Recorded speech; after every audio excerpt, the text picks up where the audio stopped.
السلام عليكم ورحمة الله وبركاته. أهلا بكم في حلقة جديدة من مطبخي مطبخ ماما دودو. كل عام وأنتم بخير إن شاء الله. يومين ونستقبل سنة جديدة، ربنا يجعلها سنة خير على الجميع ويرفع عنا البلاء والوباء.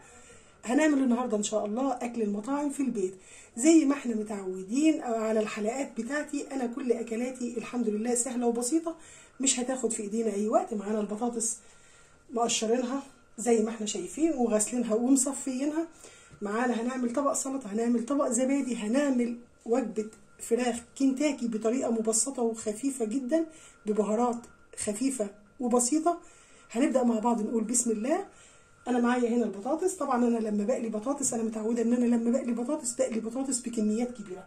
معايا حوالي 4 كيلو بطاطس قشرتهم، وهنبدأ إن احنا نقلي أول البطاطس لأن الزيت معايا سخن. طبعا الزيت ده استخدام تاني، انا كنت قاليه فيه بطاطس قبل كده وبتنجان، فعلشان اتخلص منه هنعمل البطاطس وهنعمل الفراخ في نفس الحله. هنبدا مع بعض بسم الله، وهننزل بالبطاطس بتاعتنا.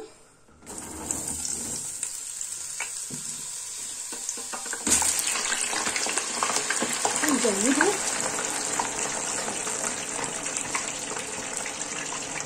علشان نعمل البطاطس بتاعتنا على مرتين. هنزود البطاطس لغاية لما ناخد الكمية اللي احنا عايزينها.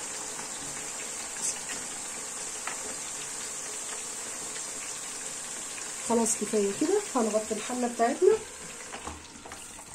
ونسيب البطاطس مع نفسها.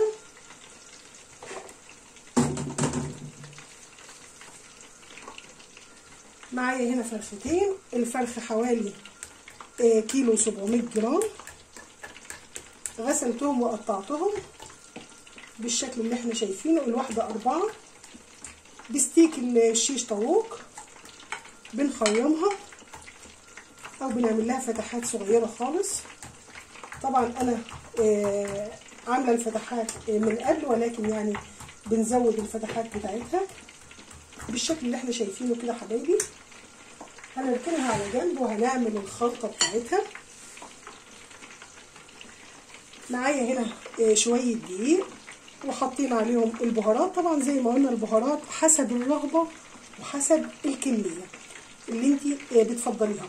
معايا هنا زنجبيل، ومعانا كزبرة، بابريكا، ملح، وشوية كاري، وشوية توم باودر. هننزل عليهم بحوالي كوباية لبن. اللبن او الزبادي بيدي للفراخ طراوة. طبعا احنا مش هنتبلها ونقعدها مدة في التلاجة. انا كنت غسلاها النهاردة قبل ما اخرج، ولما جيت يعني قلت اعمل الحلقة معاكم. هنقلب الدقيق مع البهارات، وطبعا نزلنا باللبن وهننزل نزود شوية مية.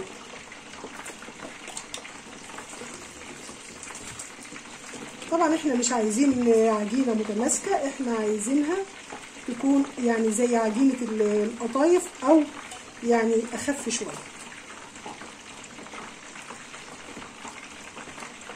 البهارات ما نقفش على البهارات يعني اللي انا حطاها. البهارات اللي تريحك واللي تعجبك حطيها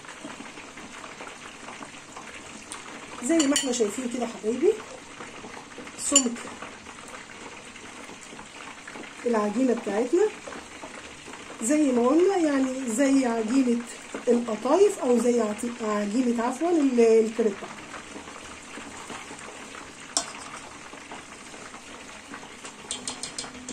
بالشكل اللي احنا شايفينه كده حبايبي. هننزل بالفراخ بتاعتنا.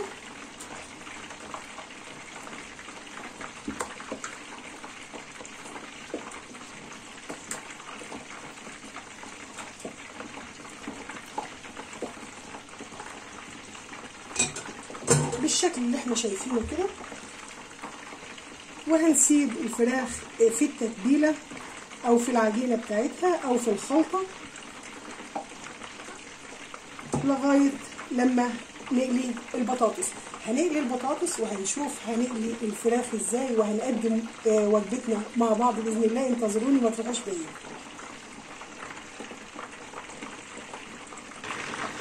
وزي ما احنا كده شايفين حبايبي البطاطس بتاعتنا ما شاء الله خلاص هنطلعها، وهنحط البطاطس المقلي التاني او الكمية التانية عفوا. معايا هنا الفراخ في الخلطة بتاعتها ما شاء الله زي ما احنا شايفين ريحتها جميلة جدا. يعني المفروض انا كنت عملتها من امبارح وحطيتها في الثلاجة، ولكن مفيش مشكلة.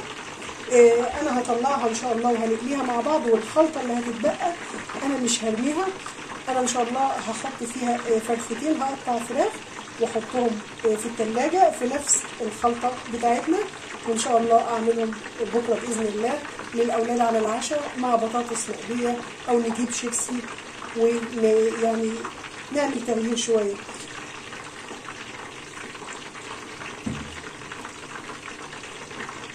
معايا هنا معانا زبادي. انا عندي جردل زبادي يعني ما تاخدش منه غير كميه صغيره. هنعمله بطريقه سهله وبسيطه، مش هنحط ولا توم باودر ولا توم فريش. انا هعمله بشويه نعناع ناشف وشويه شطه وشويه زيت زيتون بطريقه بسيطه جدا.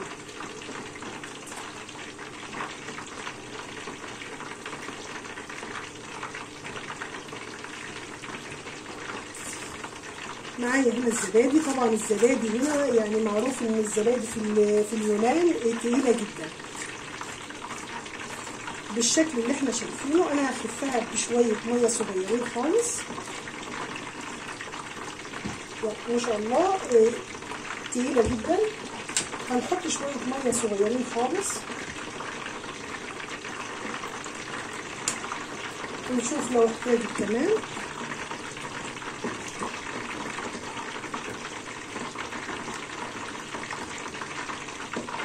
زيها زي الطحينه بالظبط، ولكن يعني انا مش هحط توم علشان انا عندي الاولاد مش عايزين فيها توم. ما شاء الله بالسمك اللي احنا شايفينه. هننزل عليها بشويه بابريكا او شطه. طبعا الكميات حسب اللي انت عايزاه، لان انا معايا الشطه هنا حاره جدا. وهننزل بشويه النعناع، وزي ما قلنا الكميات حسب الرغبة.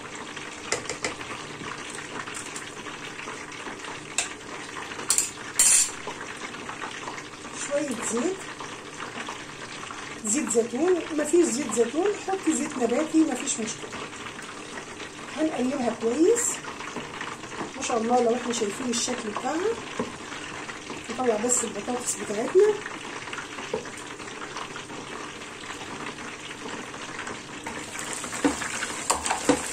بسم الله.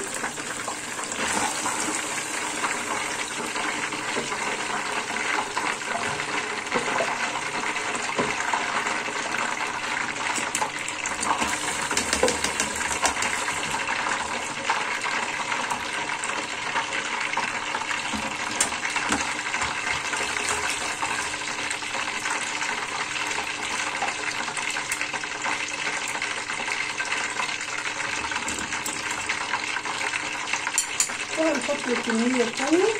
هحط الكمية التانية. انتظروني اكون معاكم نكمل السلطة معاكم. وكده حبايبي هننزل بالكمية المتبقية معانا.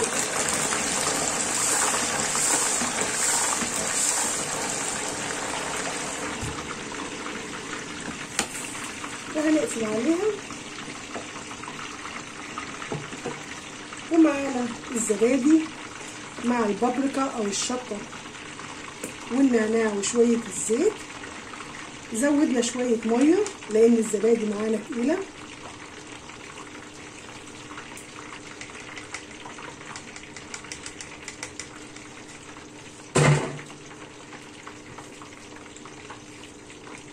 هننزل ننزل في بولة او في طبق، اي حاجة متوفرة عندنا، وننزل بالزبادي. الزبادي دي بيبقى طعمها جميل جدا مع النعناع الاخضر او النعناع الناشف بالشكل اللي احنا شايفينه كده حبايبي. نزلنا الكمية اللي معانا،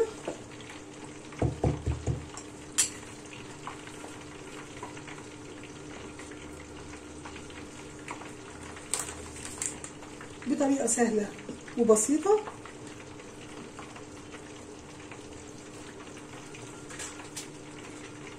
طبعا الشطة اللي معايا او البابريكا هي حارة طبعا حسب رغبة كل واحد.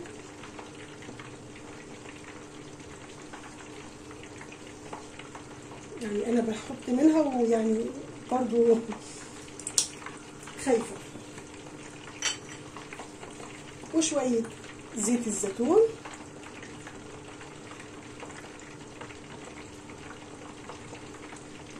ما شاء الله طبق سلطة زبادي سهل وسريع زي ما احنا شايفينه كده حبايبي.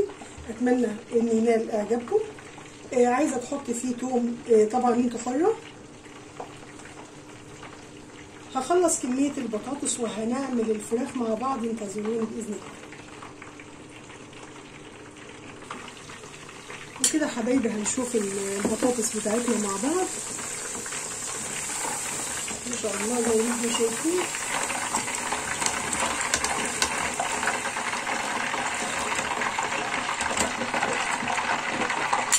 هنطلعها كمان 5 دقايق. معانا هنا السلطة. طبعا السلطة احنا بنقطعها زي ما احنا شايفين كده شرايح رفيعة من الكرنب والفلفل وكمان الخيار. ممكن نحط جزر يعني حسب ما انتي بتحبي السلطة بتشكليها بالشكل اللي احنا شايفينه كده.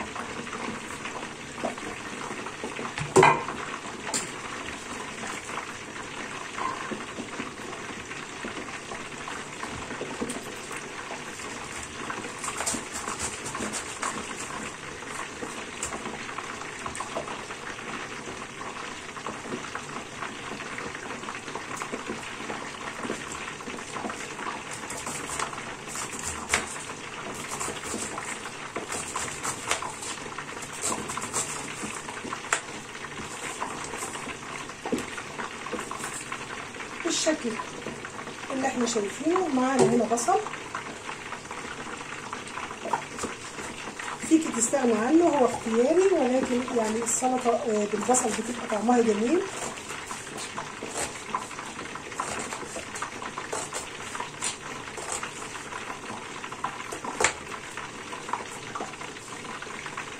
بالشكل اللي احنا شايفينه كده هنكمل كل الكمية ان شاء الله. اكون معاكم، هطلع البطاطس وهنخلص السلطة بتاعتنا وان شاء الله نعمل الفراخ مع بعض. انتظروني ما تروحوش بعيد. وزي ما احنا شايفين كده خلصنا البطاطس بتاعتنا. هنصفيها ونطلعها وخلصنا السلطة. بسم الله.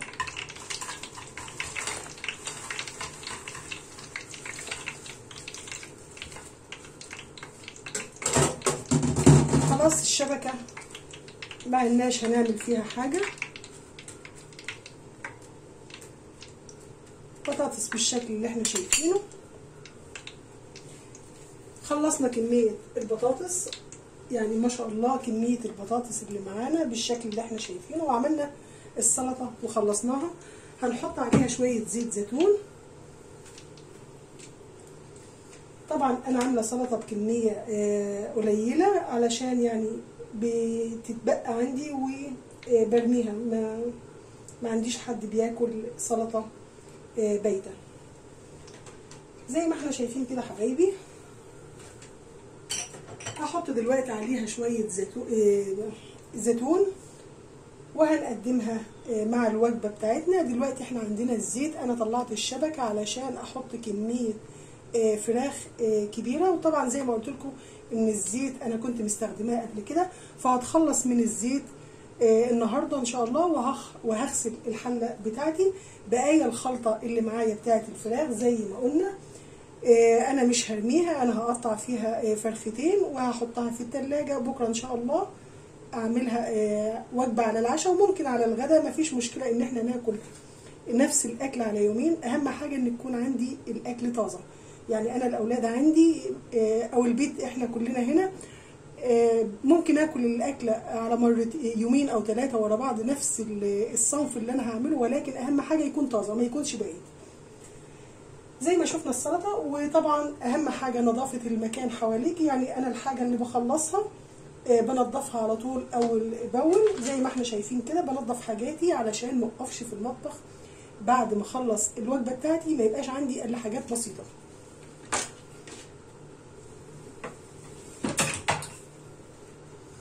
كده حبايبي انا معايا الفراخ، هنشيل الحاجات اللي معانا. هنرفع كمان السلطه. معانا هنا الفراخ زي ما قلنا، مش هصفيها انا، بس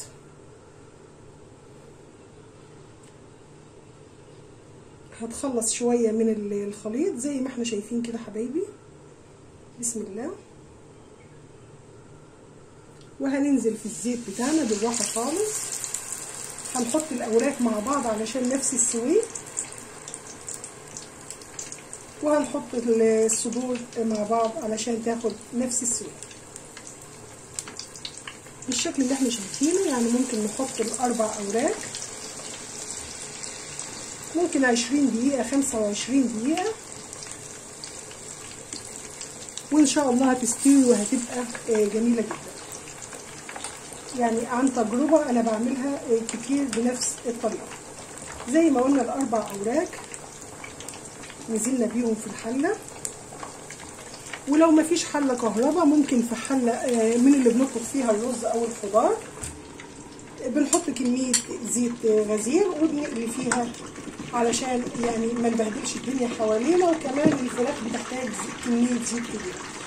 هنخلص ان شاء الله الاوراق هنشوفها مع بعض ونحط الكميه الثانيه وهنقدم اطباقنا كلها مع بعض ونتظبط. وكده حبايبي الفراخ معانا زي ما احنا شايفين. علشان ما اطولش عليكم الحلقه، ما شاء الله الفراخ انا طلعت الاوراق ما شاء الله اخده اللون المحمر ما شاء الله. يعني في واحد اتاكل ما شاء الله يعني مستوي بطريقه ما شاء الله، اخد 20 دقيقه بس. والفصول زي ما احنا شايفين ما شاء الله مستويه. طبعا هنا الفراخ اللي معايا سخنه بالشكل اللي احنا شايفينه ما شاء الله مستويه واخده اللون الجميل اللي احنا شايفينه. معانا باقي الكميه انا هخلصها. انا كده خلصت حلقتي معاكم، اتمنى ان هي تنال اعجابكم. عملنا الزبادي وقلينا البطاطس وعملنا السلطه وعملنا تتبيله الفراخ. اتمنى ان هي تنال اعجابكم. لو عجبكم الفيديو اول مره تشوفوا القناه اشتراك في القناه وتفعيل الجرس لياتيكم كل جديد، وانتظروني ان شاء الله في فيديو اخر. والسلام عليكم ورحمه الله تعالى وبركاته.